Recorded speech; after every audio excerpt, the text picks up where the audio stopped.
Hi guys, you're welcome once again to Beyond the Classroom. So this honorable Mujahid, of course, between your usual. He's here to discuss the topic colonialism. Is it nationalism? Sorry. The topic is here. Oh, let me flip it out. Yes, he's here to discuss nationalism story of Ghana with us. We are coming to learn nationalism story of Ghana today with Dr. Clinic. But let me quickly remind you before we start the conversation that if you are new, please subscribe and turn on the notification bell. If you have subscribed and you have not turned on the notification bell, please try as much as possible and kindly do that as a way of receiving notifications anytime we drop a new video. You will always be the first person to be notified when we drop a new video. And like this video, then you share with others for them to also enjoy, just as we are learning right now. And also drop your comment in the comment section as a way of joining the conversation to make it interactive. You are much more welcome.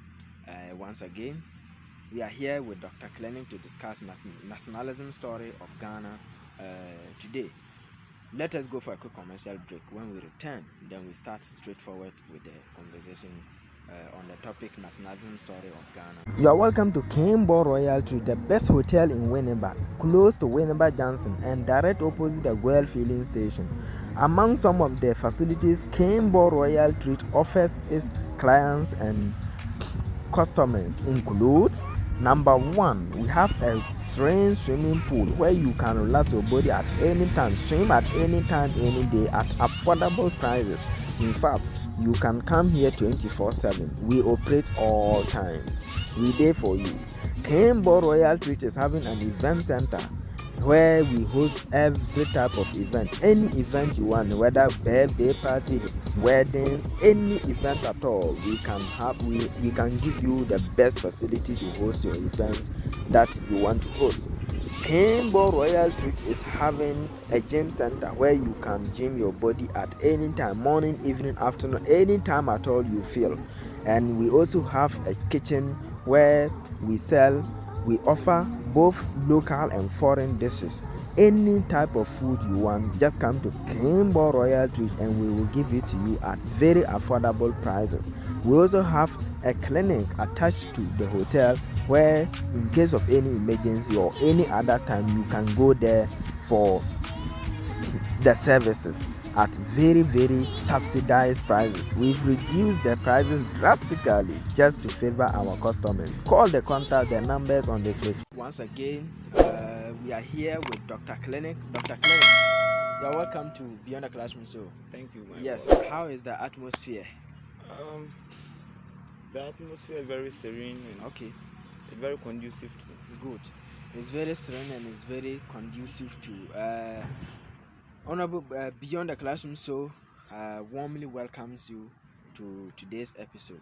Thank you. You are here to help us discuss the topic nationalism story of Ghana, which, we have a lot of questions to ask about. We have been hearing nationalism. What is it about? So today you are here to discuss this with us, and I hope you are ready. Oh yeah, sure. Good. We'll first of all try to know you. Dr. Clinic. Oh, the name is, controversial. Dr. Clinic. How? What is the secret behind the name Dr. Clinic? When you say Dr. Clinic, in our society, we know the name clinic, where we receive treatment. Okay. Yes, mostly at the rural areas. So I got it from a friend. My friend was sick. Okay. Let me be clear here. He was suffering from hernia. Hernia. Yes. So one night he was feeling that pains, and I told him I can help him. So he wasn't sure about that. They wanted to send him to the clinic. So in the morning I went to the bush and gathered some herbs. I made a concoction from that and gave it to him to drink. Are you a herbalist? I would say not really a herbalist, but we have the knowledge of the use of herbs. Okay. because From where did you get the knowledge? Like, well, actually, my late grandmother was a herbalist. So okay, your late grandmother. yeah, Okay. she's a herbalist, and she uses to send me To go and bring them. So And do you stay with her? yeah, You were living with her. yeah. So Okay. I acquired the knowledge from her. Wow. And today, so after treating your friend, my friend said instead of going to the clinic, yeah, for treatment, you know, he thinks I'm the clinic itself. Okay. So that's how we came up by the name Dr. Clinic. So Clinic only. Yes, Okay. Dr. Clinic. Okay. So you are the clinic itself at the rural areas, not the building. Okay. Okay. So that's the rationale behind the name Dr. Clinic. Name Dr. Clinic. Okay, so it's an interesting story, asking where and how you acquired the name Sure. Dr. Clinic. So let's move on to see your real name. We want to know your official name. Yeah. I know this is not your official name. For sure. So what's your name? I'm Clement Amwa. Clement Amwa. Yeah. Okay, from where and where did you start your education from? I've been to so many schools, so I just don't know where to start from because I started from Agona Kunyakun, then back to Accra, moved to Takrade, back to Accra again, then Takrade again. Wow. So it's been ups and downs. Yeah, ups and downs. Yeah. Okay, good. That may not have much to do with our topic for the day. So, since we know your name, Clement Emwa, you said from where you are from? I'm from Takrade. Takrade. Yeah. Okay, Takrade. Western region. Yeah, I know Takrade very well. I know Sekondi, I know Takrade. Oh yeah. Yeah, Fiekuma and those places. Yeah. You know, we are Takrade boys. So, Tadi man. So let's get straight to your topic for the day, which is nationalism story of Ghana. We want to know nationalism. What is, when we say nationalism, what is it? Yeah. Abazini nationalism. When we talk about nationalism, okay, I think most people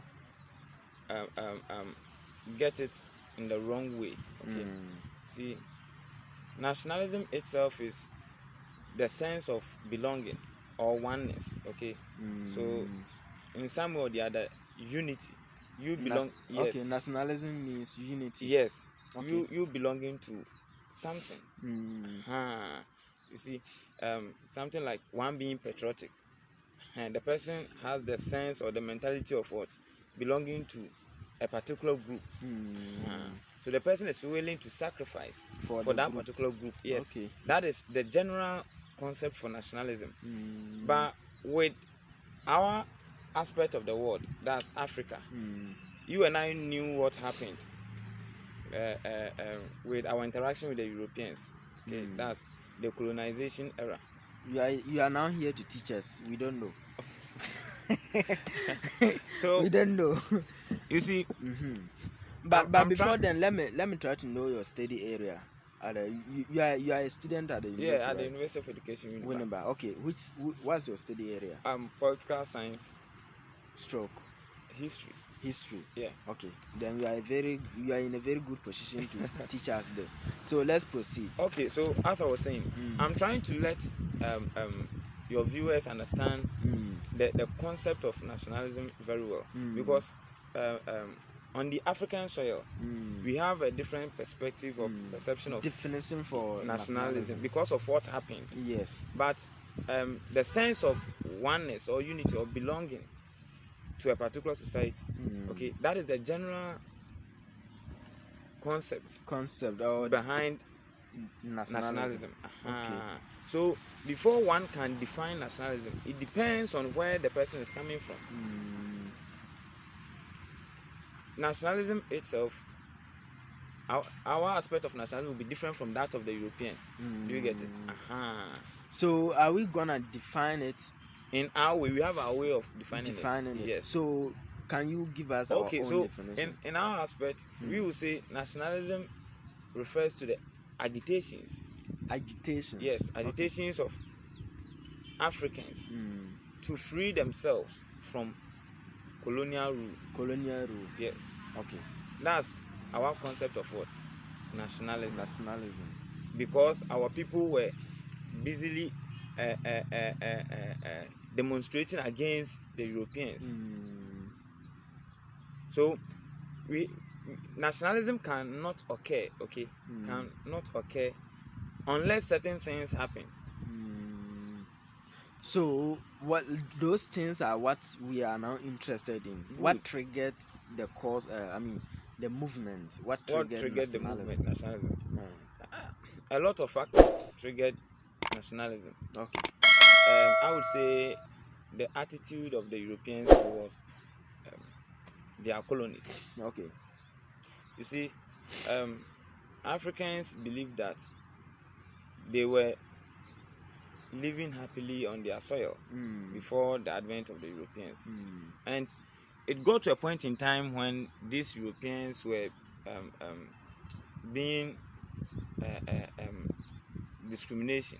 Do you get it? They were favoring their people. But at the beginning, was it a fair treatment? When they began with colonialism, especially. Okay.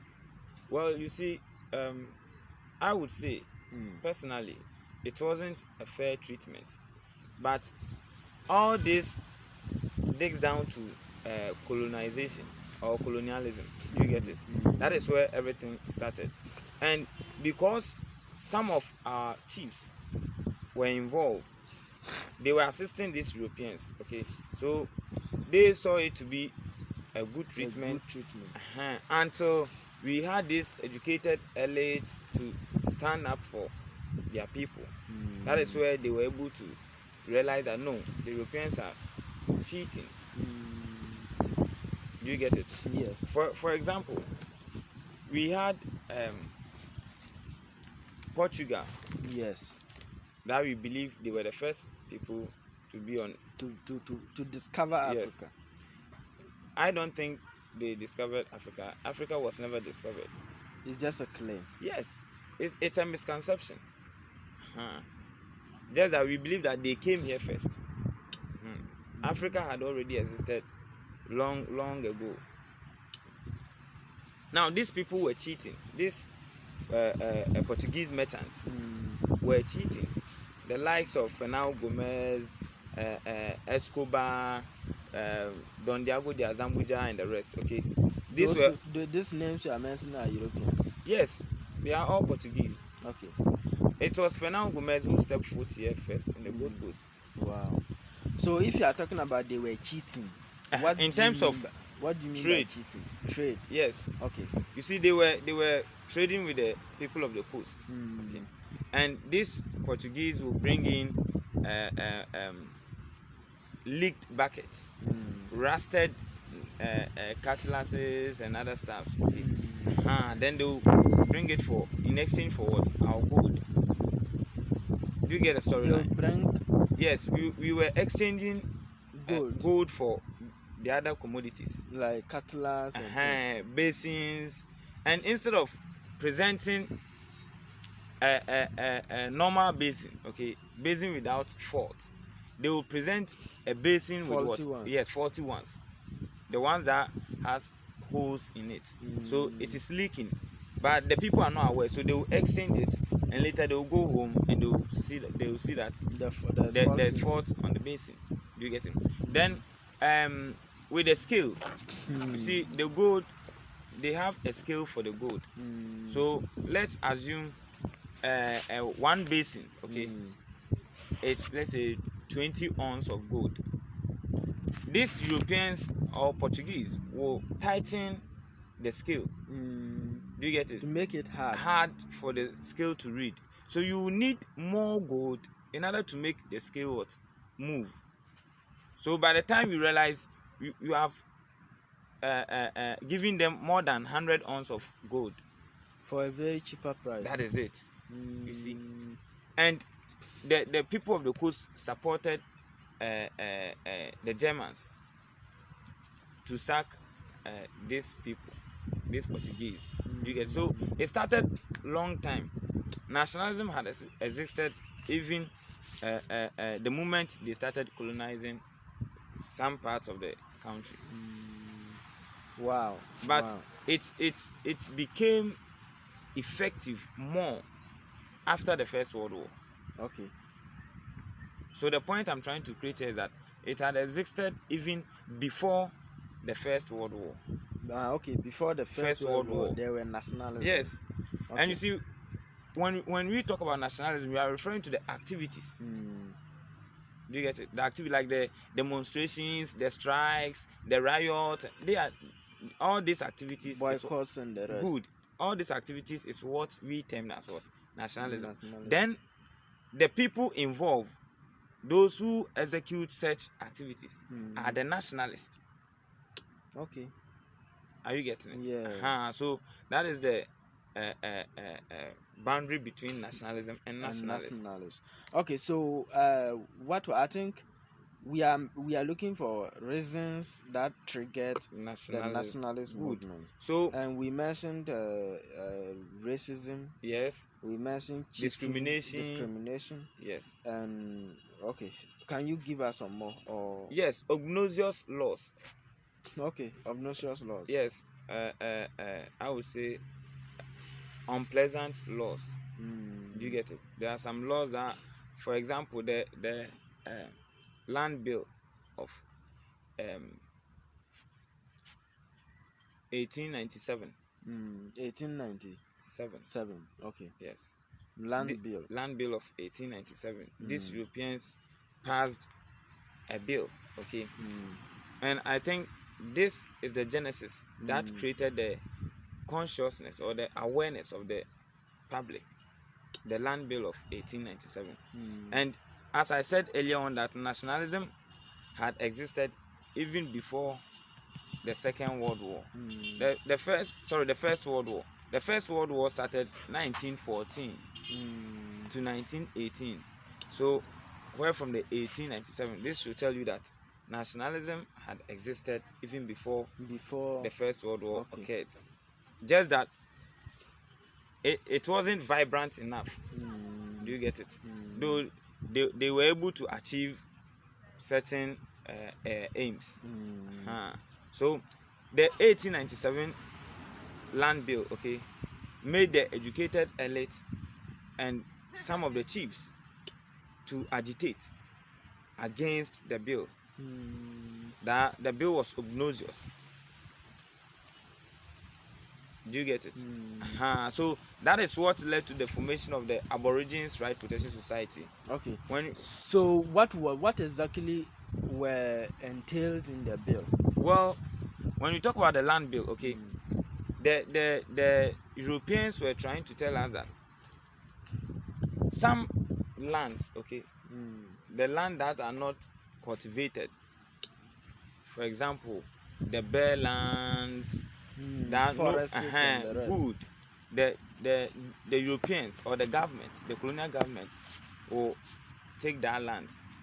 Though the lands have their owners, the land belongs to people, but they brought that bill just to take that lands for the colonial government, so that they can be exporting timber from those forest areas. So, and these people were like, no. We are suffering already, and others have piece of land that they can cultivate cocoa just to get something for a living. And you are taking these lands from them.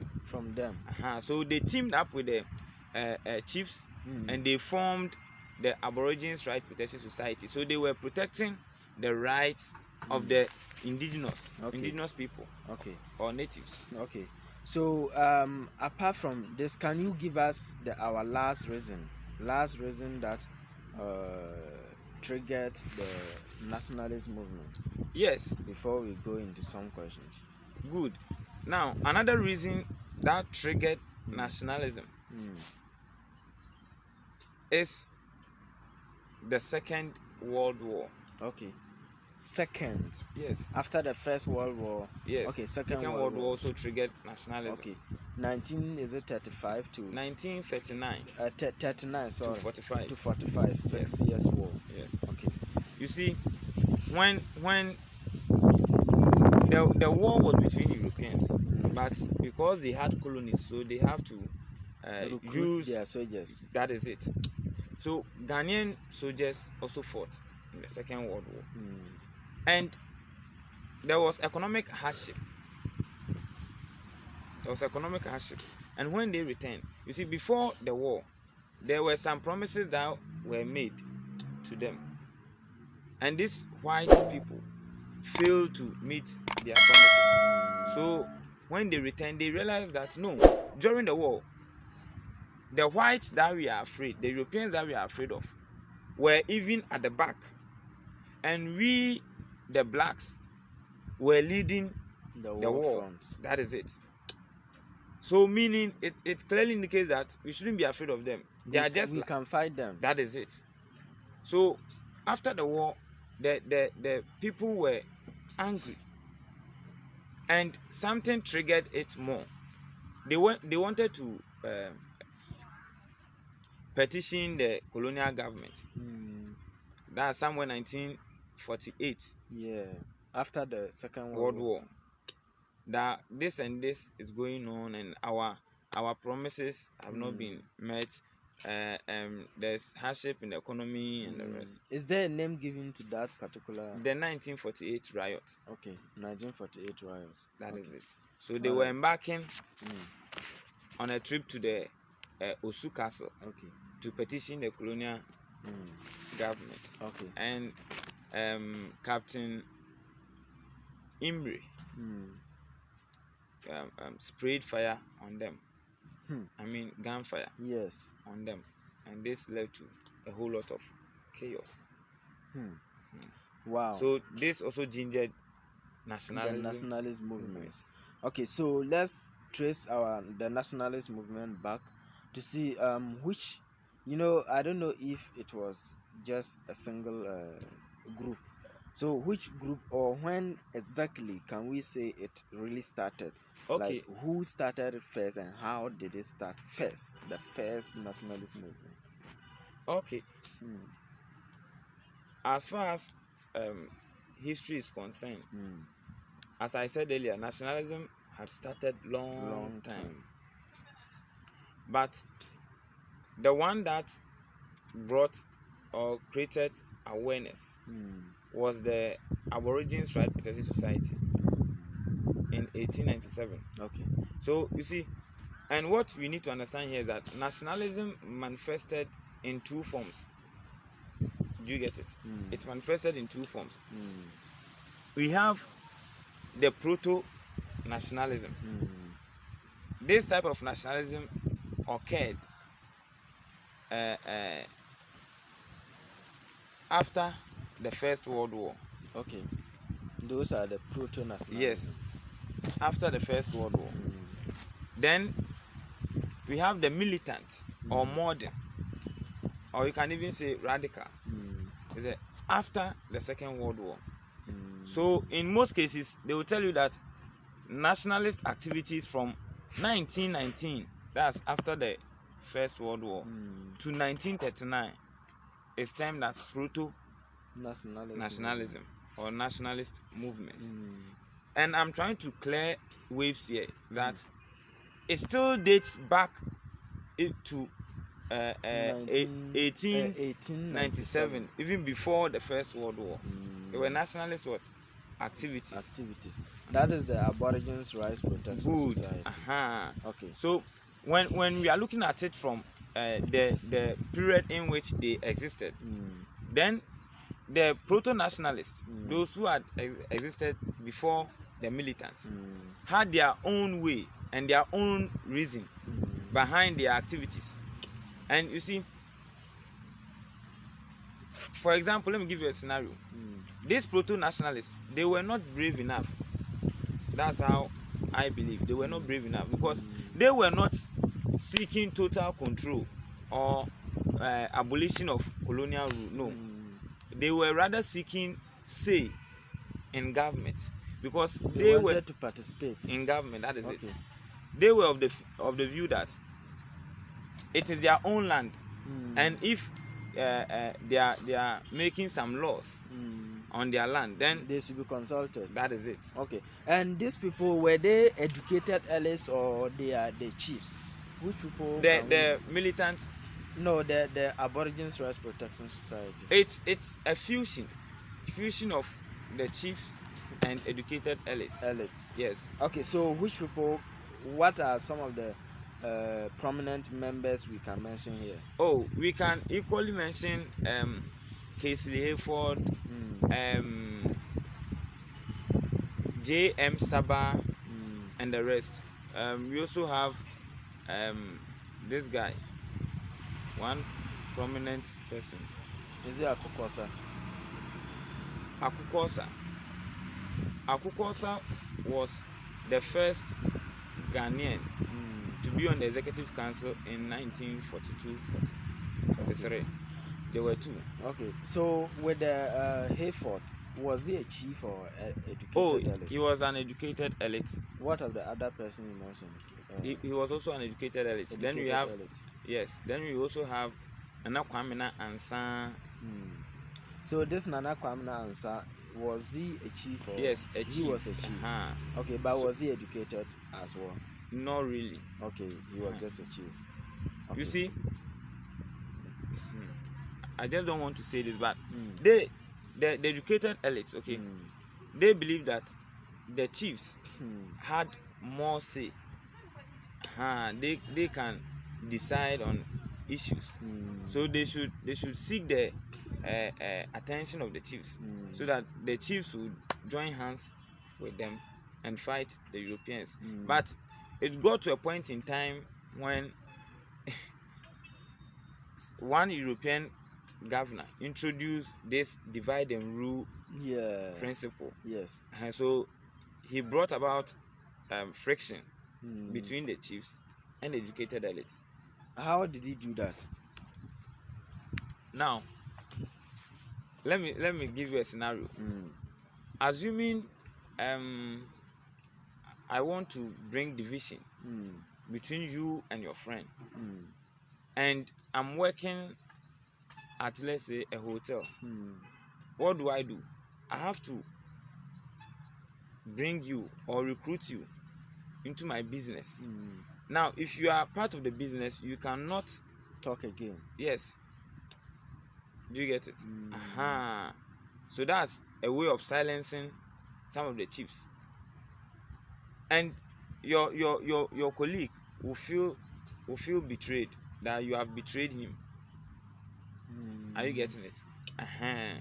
So that's the divide and rule. Wow. And the divide and rule goes with the indirect rule policy.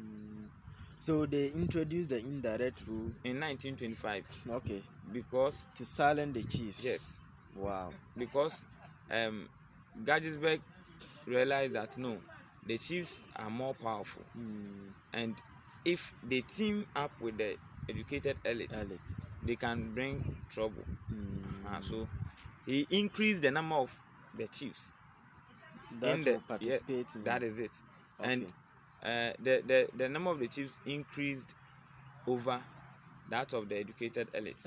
So, for example, in the 1916 Clifford Constitution, you realize that we had 3 chiefs. Then we also have 3 educated elites representing the municipalities of Accra, Cape Coast, and Sekeni Takoradi. So, in total, the Africans were 6. Ghanaians or Gold Coasters were 6 in the Legislative Council. Wow. But with the Executive Council, there was no black or African. Now, in 1919, when Clifford left, Gagisberg came in, and by 1925, his constitution was ready. And he increased the number of the chiefs to 6 and maintained that of the educated elites, because they are the ones who can criticize the various laws when they are debating on them. Do you get it? And the educated elites were of the view that they are more educated and they can read and write, so they should increase their number instead of increasing that of the chiefs. And the chiefs were also not happy with such. So how do you want us to be good? So this is what brought about the division. So some of them felt betrayed, that their chiefs have betrayed them, and most of the bills or laws that were implemented into the colony, the chiefs had say in them. So that's the divide the and rule. educated elite. Meanwhile, the system of governance that were existing, the chiefs didn't know anything about it. No. It means any blind law can just find its way in. And one interesting thing is that, you see, the Europeans are very smart. If they want to silence you, okay, they decided to honor all those who were hardworking in their administration. So in order to silence the chiefs, they were giving them titles that, oh, we've honored you, you've served well, so you are now a member of the British Empire, MBE. That is where the title "Sir" came from. Okay. So initially, Sir does not necessarily mean you being a teacher. Sir is a big title. Yes, for those days. Meaning you are now part of British Empire. You have a say. Yeah. Wow. That's how the title. So and you could see Sir Nana. If you Sir Nana Ofuriata. And they feel big. And the educated elite too will be annoyed that, oh, so you how guys. Do you call a chief an Sir. illiterate sir? That is and me, I just remain Mr. or just anything. Good. Yeah. So all these things were during the proto. You get it. Then coming forward to the militant or the modern one, modern nationalism. Yes. You see, this time around, this type of nationalism, the guys were radical. That's where our famous politician and president comes in, Dr. Kwame Nkrumah. Yeah, Dr. Kwame Nkrumah. That was after the Second World War, right? Yes. Okay, let's look at the Aborigines Rights Protection Society. The aims, like the main aim of their main aim was to protect the rights of the indigenous people. That was how come they got the name Aborigines. Because when we talk about Aborigines, it means indigenous people. Okay, so when we are talking about the indigenous people, are we talking about a section of the country as large as it is, or we are talking about the whole country? Good. You see, we are talking about a section of the country. Okay. Why am I saying this? Because by 1901 or 2, okay, the northern belt or northern sector, the Ashantis and the Trans-Togoland, present-day Volta region, had come together to form one country. I recall by 1902. But the Aborigines Rights Protection Society was only for the coastal areas. Because we signed an agreement, the bond of 1844. Wow. With the Europeans. Do you get it? To protect the Fantis. So okay. So by 1874, the coastal states were all under British control. Wow. 1874. 74. So all the laws or policies affected only the coastal states. So as at 1897, that society, Aborigines Rights Protection Society, was not affecting the entire country as a whole, but rather the southern sectors. Okay, but you made mention that the Ashantis, the Ashanti region, the present-day Ashanti region, the northern territories, and then the present-day Togoland, Volta, all combined to form another country. Which country was it? That's Ghana. You see, we were living in states, okay, like groups or states. So it was these Europeans that unified the entire country and call it a name. They called it Gold Coast. And let me clear this. Even I would argue that the Gold Coast was referring to the coastal areas. And even the Gold Coast was a name given to us by the British. When the Portuguese arrived, they also gave us a name, and that was Damena. The word in English we say the. Then Mina is a Portuguese word for mine, where we mine gold, where gold is mined. Yes. So because they saw gold in abundance in that particular region, so they named that area what? Damena, meaning the mine. And the Portuguese dialect, okay, I don't know, it has something to do with the Spanish dialect. Do you get it? So in Portuguese dialect too, you can say L for da. L also means the. You get it? So that's how come we had the name Elmina. Elmina, the mine, where gold, the area that gold is mined. So they left that name for the entire coastal land for a particular town. Elmina. Do you get it? So I would say Elmina is the first